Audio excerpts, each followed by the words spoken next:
Welcome back. Morning spot के दूसरे segment में आपको खुश आमदीद कहेंगे। और आज जो हमने टॉपिक चूज़ किया है, जो हम बात करने जा रहे हैं, वो ये है कि जो डिजिटल एरा है ना, ये इसने हमारी ज़िंदगी के हर एस्पेक्ट को स्क्रीन और ऑनलाइन प्लेटफॉर्म से जो जुड़ा हुआ है उसमें वो कर दिया है कि दोस्तियाँ, मोहब्बतें और ख़ानदानी ताल्लुकात भी इसी तब्दीली से मुतासर होते रहते हैं। एक तरफ तो सोशल मीडिया, जो वीडियो कॉल्स हैं, मैसेजिंग ऐप्स हैं, वो जो है ना वो लोगों को करीब लाने में मदद देते हैं, ठीक है। लेकिन दूसरी तरफ ये आपकी गलतफहमियां और दूरियां भी पैदा कर सकते हैं, क्योंकि जैसे हमने कल डिस्कस किया था कि अगर हमने एक मैसेज किया तो उसमें उस सामने वाले को हमारी टोन नहीं समझ आ रही तो वो उसको रूड भी मतलब परसीव कर सकता है। तो it's all about your perception and assumption.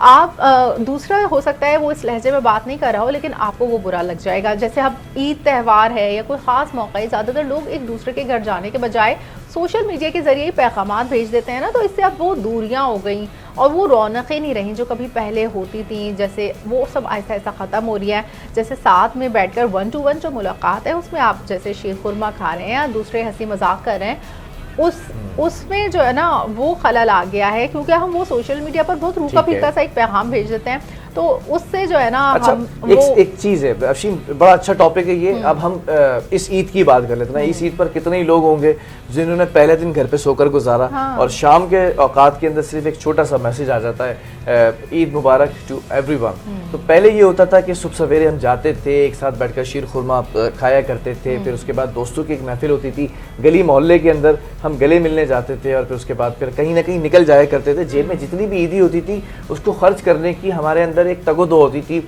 हमारे अंदर एक तड़प होती थी कि भाई फला दोस्त से मिलने जाना है, फला रिश्तेदार से मिलने जाना है। आपके हम उम्र कजन्स होते थे, उनका इंतजार होता था। अब ये तमाम चीज़ें ना डिजिटल हो चुकी हैं कि हम सोशल मीडिया के ऊपर ईदी का एक पोस्ट डाल देते हैं कि इसने ईदी दी है, या फिर दीदी ने ईदी दी है। भी हम इमोटिकन के जरिए बस भेज देते हैं, हम कोई बर्थडे केक असल में नहीं भेज रहे आपको। अच्छा, ये जो असल ताल्लुकात के दरमियान है ना, फासले बढ़ा रहे हैं। अब आज हम इसी टॉपिक पे बात करेंगे कि इसके नुकसानात क्या हैं, सोशल मीडिया और ऑनलाइन राब्ते कैसे हमारे ताल्लुकात पर बड़ा असरअंदाज हो रहे हैं, खासतौर पर जेनजी को नहीं पता वो तमाम चीज़ें कि जो उठकर बैठकर तैयार होकर जाने की जो एक तड़प हुआ करती थी वो अब नहीं है। जेनजी सोकर उठते हैं और उठने के बाद एक मैसेज करते हैं, और मैसेज करने के बाद फिर वो कहते हैं कि बस अब हमारा फ़र्ज़ पूरा हो गया।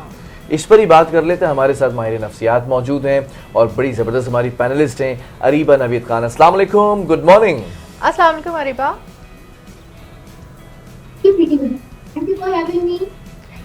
अरीबा, पहले तो ये बताएं कि ईद पर क्या आपने तो ऐसा नहीं किया था कि सोकर उठी और सबको ईद मुबारक के मैसेज एक साथ ही फॉरवर्ड कर दिए, या आप भी अभी उस रिश्तों पर कायम है कि मिलने की तड़प होती है आपको भी? बिल्कुल, जो हमारे ट्रेडिशंस हैं हमें उसको फॉलो करना चाहिए। बिल्कुल, हम कोशिश तो ये नहीं करते, लेकिन समहाउ हम भी उसी रेस का शिकार हैं जिसके अंदर हम तमाम अपने रिलेटिव्स को मैसेज कर देते हैं और ईद मुबारक कह देते हैं, लेकिन कोशिश पूरी करते हैं कि भाई हम एक दूसरे को दावत दें और एक दूसरे से मिलने जाएं ताकि पुरजोश तरीके से हम ईद मना सकें। एग्जैक्टली अरीबा, यही है ना कि अगर हम ईदी भी डिजिटल प्लेटफॉर्म से देना शुरू कर दें, मतलब एक ऐसी इमोटिकन बना के भेज दें, तो फिर वो ईदी तो ना हुई ना, हमें तो ईदी हार्ड कैश में चाहिए। बिल्कुल, लेकिन मैं आपको बताऊं कि ऐसा कुछ हो भी रहा है, काफी जगहों पर हो रहा है। अच्छा, ऐसे ही हो रहा है। मेरे बहुत सारे दोस्त हैं जिन्होंने ये मुझे मैसेज किया कि आप ऑनलाइन ईदी भेज दीजिए और हम ऑनलाइन जो है ना स्टेटस लगा देंगे। ऐसा हो रहा है, लिटरली ऐसा हो रहा है। हाँ, वैसे वो तो एक तरह से आप डिजिटल ट्रांसफ़र भी कर देते हैं, वो अगर आपके कोई बाहर बैठे हुए रिश्तेदार हैं। लेकिन हम यहाँ पर ये बात कर रहे हैं कि असल जो मीटअप हमारा होता है ना, डिजिटल दौर ने इन रिश्तों पर किस तरह से असरअंदाज हुआ है। क्योंकि आज से पहले हमने ईद हमेशा अपनी नानी के यहाँ सेलिब्रेट की, सारे ख़ानदान वाले मिलकर एक ही जगह एक ही घर जमा होते थे, वो एक साथ बैठना, ये सब अब देखने में कम है। बिल्कुल ऐसा ही है।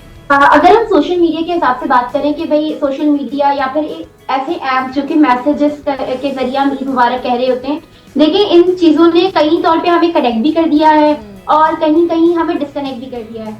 जहाँ अगर हम बात करें लॉन्ग टर्म रिलेशनशिप्स की, तो लॉन्ग टर्म रिलेशनशिप में ये होता है कि हाँ भाई चलें अब अच्छे से मिल लेते हैं, फेस टू फेस एक दूसरे को मोबाइल पे देख भी लेते हैं। लेकिन अगर हम अपने उन रिश्तों की बात करें जो हमारे साथ घर में रहते हैं, तो हम उनसे भी डिस्कनेक्ट हो गए, क्योंकि हम वैसे तो लोगों से कनेक्ट हो रहे हैं, लेकिन अपने घर वालों के साथ हम डिस्कनेक्ट हो जाते हैं क्योंकि हम फोन लेके बैठे रहते हैं। लेकिन मैं आपसे फिर भी कहूंगी कि अगर हम ऐप्स पे बात करें, मैसेज के जरिए करें वो बातें, लेकिन फिर भी वो एहसास, वो इमोशंस, वो तमाम चीजें वहीं रह जाती है, उसको आप सही से एक्सप्रेस नहीं कर पाते। तो ईद मिलके कर रहे होते हैं। अच्छा अरीबा, ये बताएं, जैसे मैं अभी आपके हाथों में देख रहा हूँ माशाल्लाह से बड़ी खूबसूरत सी मेहंदी आपने लगाई हुई है दोनों हाथों के अंदर। ऑब्वियसली ये ईद पर ही लगाई होगी। पहले हम देखते थे कि चांद रात पर एक मेहंदी लगाने का ट्रेंड होता था, फिर वो चूड़ियाँ खरीदने का एक ट्रेंड होता था, फिर लड़कियों की असल ईद हुआ करती थी, लड़कियाँ आपस में भी मिलकर जाती थी, भाई जो है वो लेकर जाते थे अक्सर व बेशतर। अब मैं ये देख रहा हूँ कि वो तमाम ट्रेंड बहुत कम होते चले जा रहे हैं, खासतौर पर जेनजीज ना तो वो मेहंदी लगाना पसंद करती हैं, ना वो चूड़ियाँ पहनना पसंद करती हैं, ना वो इस तरह की जो एक्टिविटीज़ हुआ करती है जिसके अंदर कज़न्स आपस में जाते थे, दोस्त आपस में जाती थी, वो तमाम सोशल इंगेजमेंट्स अब ख़त्म होती चली जा रही हैं। क्या इसका दारोमदार सोशल मीडिया ही है? अभी मैं बिल्कुल एक बात आपसे कहूंगी, अभी सोशल मीडिया पे एक बहुत बड़ा एक क्रेजी ट्रेंड चला था कश्मीरी चूड़ियों के हवाले से। तो तमाम बिल्कुल पागलों की तरह बाजारों में फिर रही थी कि हमें जो है वो कश्मीरी चूड़ियां मिल जाए या फिर ऑनलाइन ऑर्डर्स करेंगे। लेकिन क्या वो तमाम ट्रेडिशंस हम फॉलो कर रहे हैं, वो मोहब्बतें जो वीडियो में हमें मिलते थे, या फिर वो तमाम चीजें कि जब हम सारे कजिन बैठकर मेहंदी लगवाने जाते थे, वो तमाम मोहब्बतें खत्म होती जा रही है, वो तमाम बरकतें ईद की अब खत्म होती जा रही है क्योंकि हम सिर्फ सोशल मीडिया की हद तक ही रह गए हैं। हम कश्मीरी चूड़ियां वो बड़े से समझे कि कश्मीरी चूड़ियां हमने खरीद ली, लेकिन अब सोशल मीडिया पे हमने हाथ डाल के वो खत्म कर दिया। हाँ, लेकिन वो तमाम मोहब्बत मतलब जैसे ईद में ये ट्रेंड चला था, उसमें बहुत सारे ऐसे, जैसे अब बसंत फेस्टिवल भी हमने सोशल मीडिया पर ही देख के एंजॉय कर लिया। तो हमारा अगर हम जाते और लाहौर में जाके हम वो सेलिब्रेट करते, वो तो मज़ा अलग ही होता, लेकिन हमने वही किया कि सोशल मीडिया पर हर चीज़ देख ली ना, बस वो काफ़ी हो जाती है और फिर हम नेक्स्ट डे के लिए वही अपना रूटीन में आ जाते हैं। तो मेरे ख्याल में हमें एक्टिवली इंजॉय करना चाहिए इन सब इवेंट्स को, बजाय इसी के बस सोशल मीडिया पे देख लिया और बस दिल भर दिया। बिल्कुल फरमाया आपने। अच्छा अरीबा, करना क्या चाहिए, क्योंकि मोबाइल फ़ोन्स अब हमारी ज़िंदगी का सबसे इम्पॉर्टेंट हिस्सा बन चुके हैं। सुबह उठते हैं सबसे पहले मैसेजेस और कॉल्स चेक करते हैं, रात को सोते हैं सबसे पहले मैसेजेस और कॉल्स चेक करके सोते हैं। कैसे डिफ्रेंशिएट करें कि एक्टिविटीज़ भी रखें और साथ साथ मोबाइल को भी यूज़ करें, ज़रा इस बारे में बताएं ना। हर चीज की बाउंड्री सेट कर देंगे तो हमारे लिए फ्रूटफुल होगा, लेकिन हमने आजकल ये ट्रेंड सेट कर लिया है कि हम मॉर्निंग में उठते हैं तो हम फोन चेक करते हैं, इवनिंग में हम अपने घर वालों को बिल्कुल जो है वो छोड़कर हम अपनी तमाम चीजों को सोशल मीडिया की तरफ लेके आ गए। इसमें ये होता है कि कभी कभी हम अपने पेरेंट्स को देखते भी हैं तो हम कहते हैं अच्छा आपकी वेडिंग एनिवर्सरी है, चलिए अच्छा ये तो बड़ी अच्छी बात है, हम अपने रूम में जाते हैं और उसकी पिक्चर अपलोड कर देते हैं और बस वो सेलिब्रेशन वहीं हो जाती है। बिल्कुल। अच्छा, ये जो गलत फहमियाँ और झूठे तासुरात हैं, इनसे बचने के लिए फिर हम क्या इक़दाम कर सकते हैं? सॉरी, मुझे आप एक बार दोबारा रिपीट करें। यही सब जो एक हमें डिजिटल मीडिया की वजह से जो गलत फहमियाँ और झूठे जो तासुरात हैं बन जाते हैं इससे हमारे जहनों में, उससे बचने के हम क्या इक़दाम कर सकते हैं? देखिए, इसके इकदाम तो यही है कि सोशल मीडिया से जो हम आपस में जैसे बात कर रहे होते हैं किसी से मैसेज के जरिए या वीडियो कॉल्स के जरिए, तो हम वो इमोशंस तो शो नहीं कर सकते, ना ही हमारी बात की वो टोन जो हम बात कह रहे हैं। अमूमन ये होता है गलत फहमियां रिलेशनशिप्स में, खास मैसेज पे ये बात कही थी तो वो बहुत बुरी लग गई है, लेकिन वो कहने की बात जो उन्होंने टोन रखी थी या किस फीलिंग से वो कह रहे थे वो हम सोशल मीडिया पर नहीं कर सकते, ना वीडियो कॉल्स के जरिए, मैसेजेस के जरिए वो कन्वे कर सकते। तो बात प्रेजेंट की हम एक बंदे से मिलकर अपनी आंखों में आंखें डाल के कह सकते हैं, जो चीज हम अपने साथ बयान कर सकते हैं, कह सकते हैं, अपनी टोन के जरिए बता सकते हैं, वो तमाम चीजें तो नहीं हो सकती। तो जो चीजें सोशल मीडिया पे हम कह रहे हैं वो डिफरेंशिएट तो हम प्रेजेंट लाइफ से नहीं कर सकते। अच्छा अरीबा, एक चीज को अगर आप सही कह रहा हूँ मैं तो सेकंड कीजिएगा, नहीं तो थोड़ी सी तस्हीह कर दीजिएगा, खास तौर पे आज की जनरेशन के लिए जो कि डिजिटल मीडिया चैंपियन है, सोशल मीडिया इस वक्त चैंपियंस हैं, वो हर ट्रेंड को फॉलो करते हैं, हर जो इस वक्त एल्गोरिथम चल रहा होता है सोशल मीडिया ऐप्स का उसको फॉलो कर रहे होते हैं। मेरे साथ भी बाज़ाब्ता तौर पर ऐसा होता है कि कभी कभार कोई शख्स ऐसा मैसेज कर देता है जो मेरे ज़हन गुमान में नहीं होता, मैं उसकी फीलिंग्स को नहीं समझ पा रहा होता, मैं उसके टोन को नहीं समझ पा रहा होता। सोशल मीडिया ने क्या हमें सेल्फ अजम्पशंस पे डाल दिया है कि अगर किसी शख्स का किसी टोन में मैसेज आया हुआ है तो ये ज़रूरी नहीं है कि हम उसे कॉल कर लें या उससे मुलाकात कर लें, उस लहजे को पढ़ने की या समझने की कोशिश कर ले, हम अपनी सेल्फ अजम्पशंस में नहीं चले जाएं। आपने दुरुस्त फरमाया, बिल्कुल इसी तरीके से हो रहा है और इसी तरीके से गलत फहमियां और बिल्कुल फैलती जा रही हैं। हम अपने रिलेशंस को इसी तरीके से छोड़ते जा रहे हैं और हर किसी को बहुत फॉर ग्रांटेड लेते हैं हम कि जी इसने मैसेज कर दिया, अच्छा हम भी इसके मैसेज का इसी तरीके से जवाब दे देते हैं। तमाम तो लोग इमोजी छोड़ देते हैं कि जी बस मैसेज कर दिया, उसका जवाब इमोजी में दे दिया जाए, लेकिन वो मोहब्बतें कायम नहीं रहती हैं इसी वजह से खाली। एग्जैक्टली। तो क्या हमारे जो ऑनलाइन मैसेजेस हैं ये और वीडियो कॉल्स हैं, ये क्या हकीकी मुलाकात जो 1 to 1 हम कन्वर्सेशन करते हैं उसका नैमुल बदल हो सकती है? क्योंकि जो हम डीप और बहुत रियल कन्वर्सेशन सामने बैठ के अपने दोस्तों और घर वालों के साथ कर सकते हैं, क्या हम ये ऑनलाइन कर सकते हैं? बिल्कुल भी नहीं कर सकते इस तरीके से, तो बिल्कुल भी नहीं। वो तमाम चीजें वो सब खत्म हो जाती हैं। अभी मैं अगर आपको रिसेंटली बात बताऊं कि हमारे काफी सारे जो रिलेटिव्स या फ्रेंड्स में काफी लोग जो बाहर रहते हैं, अब वो हमसे बात करते हैं, हमसे ईद मिलते हैं, तो हमें बहुत अच्छा लगता है। लेकिन क्या हम वो तमाम चीजें उनके साथ सेलिब्रेट इस तरीके से कर सकते हैं? नो डाउट कि ये तमाम मीडिया की जितनी भी तमाम चीजें हैं उन्होंने हमें कनेक्ट तो कर दिया है, लेकिन वो तमाम चीजें जो हम अपने दिल से हर चीज कर रहे होते हैं, हर चीज वो नहीं हो सकती बिल्कुल भी। वो हम उन चीजों को नॉर्मलाइज नहीं कर सकते। अच्छा अरीबा, आप खुद क्या करती हैं, क्योंकि आप खुद एक साइकोलॉजिस्ट हैं और आप समझती हैं लोगों की नफ्सियात को, आपकी प्रैक्टिस क्या होती है ताकि जेनजी जो आपको सुन रहे हैं और ख़ासतौर पर जो इस मॉर्निंग स्पॉट के व्यूवर्स हैं वो भी थोड़ा सा अपने लाइफस्टाइल को ज़्यादा नहीं आहिस्ता आहिस्ता करके चेंज करें, आप कैसे चीज़ों को मैनेज करती हैं?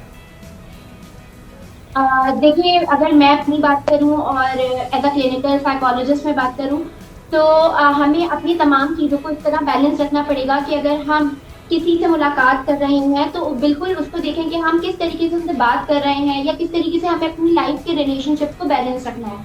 लेकिन अगर हम बात करते हैं कि हम बिल्कुल अपनी लाइफ को सोशल मीडिया के लिए वर्क भी कर देते हैं और अपनी जो है वो तमाम रिलेशनशिप खो देते हैं, तो हमारे साथ फिर कोई भी नहीं होगा। इवन मैं ये कहती हूँ कि फिर आपको पढ़ के बख्शने वाला भी कोई नहीं होगा। सोशल मीडिया पे से फिर कुछ नहीं होगा। तमाम चीजों को आपने बैलेंस करना पड़ेगा। वक्त के साथ साथ चीजों को बेहतर कीजिए। हम अपने रिश्तों के जितने करीब होंगे हमें उतनी मोहब्बतें हासिल भी होंगी और इतनी मोहब्बतें हम आपस में देंगे भी। तो ये तमाम चीजें हमारी लाइफ के लिए बहुत मैटर करती हैं। जी, लेकिन अगर हमारे कुछ रिश्तेदार जो कि मुल्क से बाहर हैं, लॉन्ग डिस्टेंस है रिलेशनशिप में या फिर वो ओवरसीज़ में हैं, तो ऐसे रिश्तों में एतमाद और मोहब्बत को बरकरार रखने के लिए हम ऑनलाइन और ऑफलाइन जो हमारे रिलेशंस हैं उसमें हम कैसे तवाज़ुन रख सकते हैं?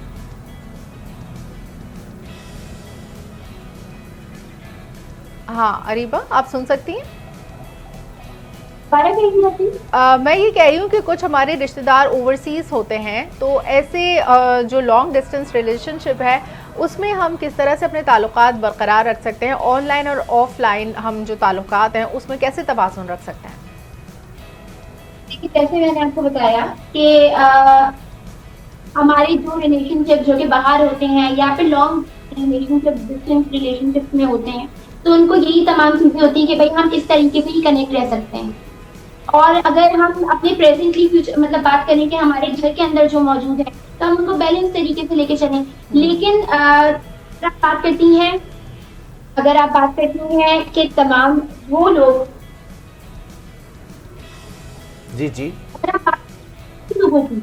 लोग हमारे साथ मौजूद हैं और जो लोग बाहर हैं, लेकिन उनके हम बिल्कुल अगर हम बात करते हैं मोहब्बत की, ट्रस्ट की, तो हम वो तमाम चीजें नहीं शो कर सकते। जो चीजें हम एक हक करके एक मोहब्बत से बात करके बैठकर हम महसूस कर सकते हैं, वो तमाम चीजें तो नहीं कर सकते। हम एक फॉर्मेलिटी कर रहे होते हैं लॉन्ग रिलेशनशिप में भी बात करके, अपना टाइम गुजार कर हम एक दूसरे को सिर्फ टाइम दे रहे होते हैं बेसिकली। लेकिन वो तमाम चीजें जब आप मिलके बैठते हैं, वो तमाम लोग जो बाहर रहते हैं और जब वो वापस आते हैं तो वो मोहब्बत जब वो देख रहे होते तो पता चलता है कितनी मोहब्बत है, कितनी उनसीयत है एक दूसरे से। लेकिन बात ये है कि वो सिर्फ सोशल मीडिया पे शो नहीं हो रही होती है तमाम। अच्छा अली भाई, एक बात बताएं, मोबाइल फ़ोन जब से आए हैं तो और हमने देखा कि 2011, 12, 13 का जो साल गुजरा उसके बाद एंड्रॉयड का और फिर स्मार्टफोन्स का एक दौर आया है। मोबाइल फ़ोन और स्क्रीन के ज़्यादा इस्तेमाल से क्या हमारे जो ख़ानदानी ताल्लुकात हैं उसमें कहीं सर्द मौरी आ रही है? मतलब एक सर्दी सी छा गई है, वो खून सफ़ेद हो जाना जिसे कहते हैं कि हम पहले हर किसी की मदद किया करते थे, हर किसी की खबर लिया करते थे। अब हम बहुत ही बेबाक हो गए हैं, या फिर हम बहुत ही ज़्यादा रिजिड हमारी पर्सनालिटी हो गई है। हमारे अंदर वो जो सॉफ्ट कॉर्नर था वो कहीं ना कहीं कम होता जा रहा है। सही फरमाया बिलाल आपने कि हम अपने मोबाइल के अंदर ही क्वारंटाइन हो गए हैं और हम तमाम चीजें भूल गए हैं, इवन अपनी रिश्तों की अहमियत भी भूल गए हैं। अब हमें वो तमाम चीजें महसूस ही नहीं होती जो पहले महसूस हुआ करती थी। अगर आप अब इस जनरेशन की बात करें तो इस जनरेशन के अंदर वो तमाम इमोशंस खत्म हो गए हैं जो पहले की जनरेशन में थे। अगर हम अपने पेरेंट्स की भी बात करें तो उनको तमाम रिश्ते लेके चलना आते थे, लेकिन अगर हम अब बात करें और अगर हम किसी की भी बारे में बात करेंगे तो हमारे जो बच्चे हैं वो खासतौर पे कहेंगे अरे छोड़े उनसे हमारा क्या ताल्लुक है, जबकि वो हमारे सगे रिश्तेदार होंगे। लेकिन ये तमाम मोहब्बतें खत्म होती जाती हैं। बंदा सिर्फ ये रह गया है कि सोशल मीडिया की ट्रेंड्स फॉलो करूं और बस सोशल मीडिया पे अपने आप को एक खुश और खुरम इंसान दिखाऊं, दैट्स ऑल।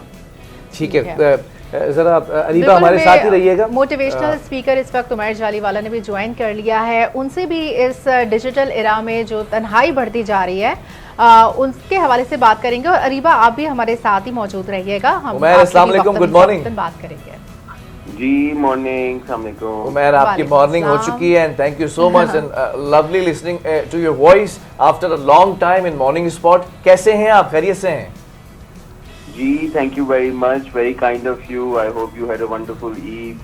उमैर आपको हमने बड़ा मिस किया पूरे रमज़ान, और आपकी जो एक्सपर्टीज़ होती है, आपकी जो स्पेशलिटी है, आज हमने कहा कि आज आपका कीमती वक्त चुरा लें। उमैर आज हम बात कर रहे हैं, अभी ईद का दौर गुजरा है, ईद के अंदर लोगों से मिलने जुलने का रुझान होता है, ईदी लेना एक बहुत बड़ा ट्रेंड होता है और एक बड़ा सकाफती हमारा एक अमल है। और अब हम उन चीज़ों से भी दूर होते चले जा रहे हैं उमैर, और डिजिटल दौर के अंदर, इस डिजिटल एरा के अंदर हम ऑनलाइन ईदी पे चले गए, ऑनलाइन मैसेजेस पे चले गए। हम क्या वाकई, उमैर ज़रा इसको बताइएगा, एलेबोरेट कीजिएगा, हम क्या इतने ज़्यादा रवाबित होने के बावजूद भी तन्हा हो गए क्या? जी, बात आपकी दुरुस्त है, तन्हा हो गए हैं। डिजिटल रिश्ते मुख्तलिफ तरह के हैं, लेकिन ईदी अब ऑनलाइन मिलना या डिजिटल मिलने में कोई गम नहीं होना चाहिए। अच्छा। अगर चाइना के अंदर ठेले वाला भी पेमेंट ऑनलाइन लेता है तो हमें मानना चाहिए कि ये मनी की एक नई फॉर्म है जो कि हम सब यूज करते हैं, बच्चे भी यूज करते हैं, आप हर जगह भेज सकते हैं, दूर दराज तक। तो मैंने फिजिकल ईदी दी तो मैं आपको ये बता सकता हूँ, बड़ा मुश्किल काम है वो खुले निकलवाना और उनको लिफाफों में पैक करना। तो जाने दें, इस पे बड़े गम लगे हुए लोगों को। भाई नए नोटों की गड्डियां मिलना मुश्किल हो जाता है आखिरी दौर में और उनको पैक करना और उनको फिर पहुंचाना भी मुश्किल होता है। तो यहाँ पे अगर आसानी है, ईदी मिल रही है तो हमें खुश होना। चलें, इस चीज पे तो आपको इस चीज पे चले, आपको हमने छूट दे दी है। लेकिन अब जरा दूसरा सवाल कर लेते ना, डिजिटली हम खास तौर पे जेनजीज को जब देखते हैं कि वो डिजिटली या मोबाइल फोन, स्मार्टफोन्स में इतना ज़्यादा बिजी हो गए कि जो एक लम्स हुआ करता था ख़ानदानी रस्म व रिवाज का, मुलाकात करने का, बैठने का, अपने हम उम्र कजन्स के साथ गॉसिपिंग करने का, अपने दोस्तों से मिलने जाने का, वीकेंड के ऊपर टाइम निकालने का, वो तमाम चीज़ें कहीं ख़त्म होती जा रही है ना उमर?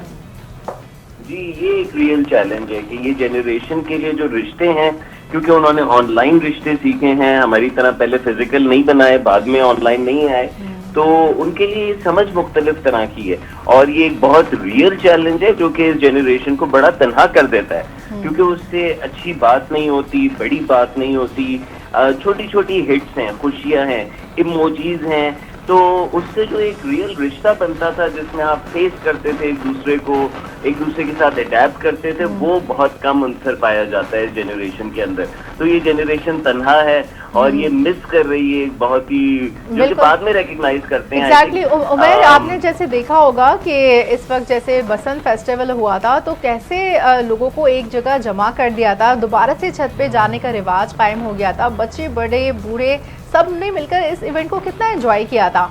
इसी तरह जो है ईद वाले दिन हम अपनी नानी के यहाँ जाते थे और सब घर वाले मिलकर, सारे ख़ानदान वाले मिलकर एक जगह जमा होकर सेलिब्रेट करते थे ईद। लेकिन अब सब जो है वो ओवरसीज़ कोई चले गए, सारे कज़न्स इधर उधर हो गए, अब बस हम ऑनलाइन ही रवाबित कायम रख सकते हैं। तो यही क्या ऑनलाइन रिश्ते कभी भी हकीकी क़ुर्बत और एतमाद की जगह ले सकते हैं क्या? नहीं होते ना जी, जब ऑनलाइन खत्म होता है, और वैसे भी ऑनलाइन दुनिया में चीजें आती जाती हैं, लोग मशहूर होते हैं, उनके बड़े दोस्त बन जाते हैं, फिर वो इतने मशहूर नहीं होते, फिर वो दोस्त भी नहीं रहते, और दोस्त जो है वो फ्रेंड्स रियल होते हैं, ऑनलाइन फैंस मिलते हैं आपको। तो वो तो उड़ जाते हैं वक्त के साथ। तो ऐसा जरूर होता है, लेकिन जो इसमें अहम बात ये भी है कि जो पुरानी जनरेशन हैं उनके रिश्तों में बहुत टॉक्सिसिटी नजर आती है नई जनरेशन को। उनको नहीं समझ आता कि मैं सच क्यों नहीं बोल सकता, उनको नहीं समझ आता कि मुझे क्या करने की जरूरत है अगर मेरा दिल नहीं चाह रहा। तो बहुत सारी ऐसी चीजें रिश्तों के साथ हमारी जनरेशन ने बर्दाश्त की जो कि नई जनरेशन बर्दाश्त नहीं करना चाहती। Very good. तो यहाँ हमें उन्हें भी समझने की जरूरत है कि कहीं ना कहीं पुराने रिश्ते उन्हें शायद वो आजादी नहीं देते जिसके वो अब तलबगार हैं। शायद उनके लिए अब रिश्ते या जो एक बड़ों की रिस्पेक्ट हमारी नजर में थी उनके लिए रिस्पेक्ट अलग अंदाज में उसका वो इजहार करते हैं। तो हमें हर्टफुल लगती है उनकी बात, लेकिन हमें कहीं ना कहीं सुनना भी चाहिए ताकि हम पुराने भी अपनी पुरानी चीजों पे ना फंसे रहे। हाँ, आपने बिल्कुल सही कहा। ऐसा ही है जैसे अब कुछ पुराने रिश्ते होते थे, उसमें फूफो ने कोई बात कह दी, किसी ने कुछ बात कह दी, तो वो हम सब लोग बर्दाश्त करते हुए आ रहे थे। लेकिन अब जो न्यू जनरेशन है वो उसको टॉक्सिक कह के बहुत ईजिली उसको लेट गो कर देती है और इसके बजाय वो अलग रहने को ज़्यादा प्रेफर करते हैं। लेकिन ये अलग रहना जो है क्या ये सही है या फिर साथ मिलके हर चीज़ बर्दाश्त और सहना ज़्यादा सही है? देखिए, एक बात तो तय है ना कि हम सोशल बीइंग्स हैं। आप अकेली जो चीज करेंगी वर्सेस आप किसी और के साथ करेंगी, आपके साथ एक भी +1 होगा ना तो आपका सफर ज्यादा बेहतर हो जाता है। आप जो काम कर रही हैं उसमें आपके पास एक एक्स्ट्रा एनर्जी आ जाती है, डाइवर्सिटी आ जाती है पर्सपेक्टिव की। तो हम अकेले के लिए बनाए नहीं गए, हमें अकेला वक्त पसंद है लेकिन बिल्कुल थोड़े टाइम के लिए। हम असल में बनाए गए हैं दूसरों के साथ मिल के परफॉर्म करने के लिए। Very good. और उसमें जरूर हमारे पास चॉइस होती है कि हम उन लोगों के साथ दिल दिमाग मिलाते हैं जिनके साथ हमें इज्जत महसूस होती है, हमें बेइज्जती नहीं होती, वो हमारी सोच पे हमारे ख्यालात जज्बात का मजाक नहीं उड़ाते, जो कि अक्सर हो जाता है जनरेशन Z के साथ। हम उनकी बहुत सारी चीजों का मजाक उड़ाते हैं या उन्हें लुक डाउन करते हैं। तो लेकिन हम अकेले में अपना जिंदगी का एडवेंचर कंप्लीट नहीं कर सकते। ना सिर्फ ये बल्कि मैं आपको ये भी बताना चाहूंगा कि मैं बेशुमार यंग लोगों के साथ मुलाकात करता हूँ जिन्होंने फ्रीलांसिंग का करियर मुंतखब किया है। तो वो अकेले ऑनलाइन सर्व करते हैं दुनिया भर की मार्केट्स में, लेकिन उनके अंदर ये कमी रहती है कि वो एक फिजिकल ऑफिस नहीं जाते या फिजिकल लोगों के साथ एक माहौल में नहीं बैठते। और उसका एक और इफेक्ट ये है कि उनके अंदर बहुत सारी चीजें आ ही नहीं पाती क्योंकि हम बहुत सारी चीजें दोस्तों से ही पिक करते हैं, इर्द गिर्द के लोगों से। तो आपका बिल्कुल ये अच्छा मशवरा है और यंग लोग जो देख रहे हैं मैं उनको ये इनकरेज करूंगा कि जरूर आपकी डिजिटल दुनिया ताकतवर है, आपको दुनिया से मिलाती है, बड़े काम आसान करती है, लेकिन आप फिजिकल बीइंग हैं, खुद आप जिस्म रखते हैं और आपका जिस्म जहाँ जहाँ जाता है उससे जो आप हासिल करते हैं ना वो डिजिटल दुनिया पे नहीं मिल सकता। ठीक है उमैर, हमारे दोनों चीजें बैलेंस करें और अपनी जिंदगी में फिजिकल कुछ ना कुछ एक्टिविटीज और रिचुअल्स अपने रिश्तेदारों के साथ जरूर डाला करें जो कि आपको पसंद हो। ठीक है उमैर, हमारे साथ ही रहिएगा। एक सवाल मैं अरीबा की तरफ किए देता हूँ, फिर वही सवाल आपसे भी पूछेंगे।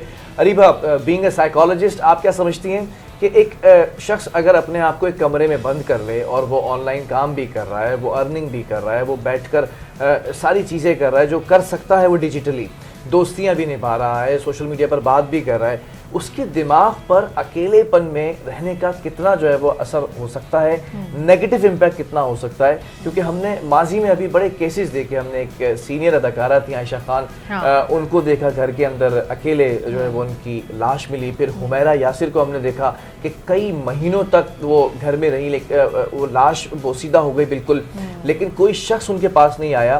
तो क्या हम बिल्कुल एक डीप डाउन कहीं पर हम डीप थॉट्स के अंदर अकेले होते चले जा रहे हैं, अपनी एक फैंटेसी वर्ल्ड में चले जाते हैं क्या हम? बिलाल सही फरमाया कि जब हम अपने आप को एक कमरे में बंद कर लेते हैं और अब अपनी जिंदगी हम सिर्फ अपने मोबाइल के अंदर ही महसूस कर रहे होते हैं, सिर्फ उसी के इर्द गिर्द घूम रहे होते हैं, तो एक वक्त ऐसा आता है कि हम लोगों से बाकायदा जब मिलते हैं तो हमें अजीब फील होता है और हम अपनी पर्सनैलिटी को देते हैं। वो सोशल एंजाइटी हो जाती है। बिल्कुल, हमें सोशल एंजाइटी हो जाती है और वक्त के साथ साथ हमें डिप्रेशन होना स्टार्ट हो जाता है। जब हमें डिप्रेशन होता है तो फिर हम और दुनिया से कट जाते हैं और हम अपने आप को, अपनी पर्सनालिटी को खुद निगलेक्ट कर रहे होते हैं, जिसकी वजह से हमें बहुत सी चीजें फेस करनी पड़ती हैं। उन लोगों को हेलुसिनेशंस भी स्टार्ट हो जाती हैं। उसके बाद फिर उनका यही होता है कि फिर वो काउंसलिंग की तरफ जा रहे होते हैं, अपनी तमाम जिंदगी के पहलू को भूल जाते हैं वो तमाम चीजें उनकी जिंदगी से खत्म हो जाती हैं, तो अपने आप को बंद कर लेते हैं और तमाम जिंदगी के जितने एस्पेक्ट्स होते हैं उनसे दूर भाग जाते हैं और ना किसी से मिलना चाहते हैं, ना किसी के साथ बैठना चाहते हैं उसके बाद। बिल्कुल ठीक है, मैं उमैर जाली वाला से ये पूछना चाहूँगी कि अब इन सब चीज़ों का सोल्यूशन क्या हो सकता है कि हम डिजिटल अपने मोबाइल से बाहर निकल कर आएँ और साथ मिलकर लोगों के साथ चलें, क्या होना चाहिए? क्या कराची में भी कोई बसंत इवेंट होना चाहिए या क्या आप मशवरा देंगे? करना चाहिए और उसको कहते हैं नो फोन टाइम, ठीक है। जिसमें आप कॉन्शियसली डिस्कनेक्ट करते हैं और आजकल ये बहुत चला हुआ है, डिस्कनेक्ट टू कनेक्ट कहते हैं इसको। अच्छा। तो जब आप दोस्तों के साथ बैठे घर पे हो या दिन में कुछ टाइम ऐसा जरूर निकालें जिसमें आप फोन ना यूज करें, यानी फोन वाले काम पहले कर लें और इस टाइम को आप कंप्लीटली फिजिकल अपने लिए मुंतखब करें। ये दुनिया भर में चल पड़ा है और अब नए इवेंट्स इस तरह से होते हैं कि आप आएंगे तो फोन अलाउड नहीं होंगे, ताकि लोग उन इवेंट्स में फोन पे ना लगें बल्कि एक दूसरे के साथ मुलाकात करें। तो एक तो ये कॉन्शियसली करने की जरूरत है। इसका ताल्लुक बैलेंस के साथ भी है, जो हम हमेशा सुनते हैं कि बैलेंस लेकर आओ लाइफ के अंदर। नंबर 2 एडवाइस जो मैं दूंगा, जो लोग कंप्यूटर वाला काम करते हैं, अकेला काम करते हैं, आपको मैं मशवरा दूंगा कि ऐसी जगहें अब शहर में मौजूद है जिन्हें को वर्किंग स्पेसेस कहा जाता है, जहां आप जाके अपना काम कर सकते हैं और लोग भी अपना ही काम कर रहे हैं, लेकिन आप एक माहौल के अंदर आ जाते हैं, आपके इर्द गिर्द अच्छी एनर्जी मौजूद है। आप जो एक अकेला कमरे के अंदर जो आपके अंदर ख्यालात आ सकते हैं ना, अक्सर हमारा डिप्रेशन, हमारे बुरे ख्यालात तन्हाई का आउटपुट होते हैं, तो आप उससे बच सकते हैं। और नंबर 3 जो कि आप त्योहार की सूरत में कह रही हैं, लेकिन कराची और नौजवान जरूर दिखा रहे हैं, वो पैडल खेलने निकलते हैं, बहुत सारे गेम्स एक्सरसाइजेज में आ गए हैं, जिम कल्चर ऑन हो गया है, तो ये फिजिकल बड़ा अच्छा रुझान चल पड़ा है और जो लोग नहीं करते उनको मैं जरूर इनकरेज करूंगा कि वो इस तरफ आए। And last but not the least, कि जब मैं यंग था और मैं भाग रहा था तो मुझे बड़े लोगों की बातें बहुत बुरी लगती थी। आप अभी भी यंग लेकिन अब मैं बड़ा हुआ हूँ तो मुझे उनकी बातें बहुत समझ आती हैं।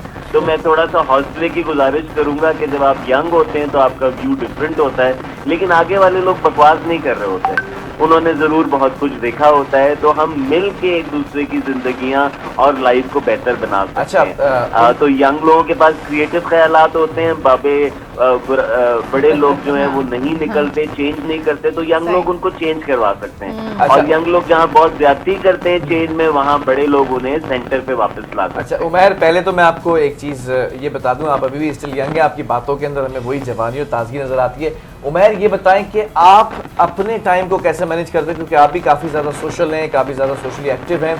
फिजिकल एक्टिविटी आपने कोई एक ऐसी रखी हुई है जो लोगों से आपको मिलाता है, या वो एक्टिविटी मिलाती है, या आप कहीं ना कहीं डेवलप होने की कोशिश करते हैं फिजिकली? मैं तो बहुत ही, क्योंकि फिजिकल काम मेरा लोगों से मुलाकात होती है, तो मैं नए लोगों से तो बेतहाशा मिलता हूँ। अच्छा। मुसलसल मेरा काम ही ऐसा होता है, नई क्लास, नए स्टूडेंट्स। अच्छा। लेकिन उनके साथ रिश्ते चलाना मेरे लिए चैलेंज होता है, तो वो मैं भरपूर कोशिश करता हूँ कि खास ओकेजन्स पे, जिस तरह मैं कराची शहर में था पहले, अब इस्लामाबाद में हूँ, तो मैं कराची मेक श्योर करता हूँ कि जब भी मैं आऊँ तो मैं उस नेटवर्क को मैनेज करूँ। फिर मेरा बहुत ताल्लुक सोशल मीडिया से लोगों के साथ है, तो उससे इन टच रहने की कोशिश करते हैं, लेकिन बड़ा मुश्किल हो गया अच्छे रिश्ते चलाना। तो कॉन्शियसली इसको करना पड़ता है और कहीं ना कहीं आप डिस्कनेक्ट भी फील करते हैं कुछ ग्रुप से और कुछ लोगों से। तो मेरा मशवरा ये है कि जब भी ओकेजन्स आया करे ना, तो वो अच्छा मौका होता है और हमारा दीन भी हमें इनकरेज करता है कि जब भी कोई बड़ा दिन आए, त्यौहार आए, तो आप खुद से उन लोगों को कॉलम मिलाया करें और मैसेजेस किया करें जिनसे ताल्लुक ना हो। तो मैं तो ये करता हूँ, तो हर ईद पे कुछ नए लोगों से, नए क्या पुराने लोगों से दोबारा से रिश्ता बहाल हो जाता है, तो एक नई खुशी भी आती है, कैचअप भी होता है और over a period of time आपका नेटवर्क बहुत बड़ा हो जाता है। ठीक है अरीबा, आपसे भी लास्टली एक कमेंट ले लेते हैं कि जिस तरह से लोग सोशल मीडिया को यूज़ कर रहे हैं, ठीक है अच्छी बात है, बड़ा फ्रूटफुल है, हमने दोनों चीज़ों को आज यहाँ पर डिस्कस किया। क्या कहना चाहेंगी कि किस तरह से कोई एक एक्टिविटी निकालें जिसके अंदर इस तरह हम लोगों से मिल सकें कि फिजिकली हमारे जो है वो उनके साथ एक इन टच रहने का मामला भी चलता रहे, चाहे वो रिलेटिव्स हों, चाहे वो दोस्त हों, चाहे वो कोलीग्स हों?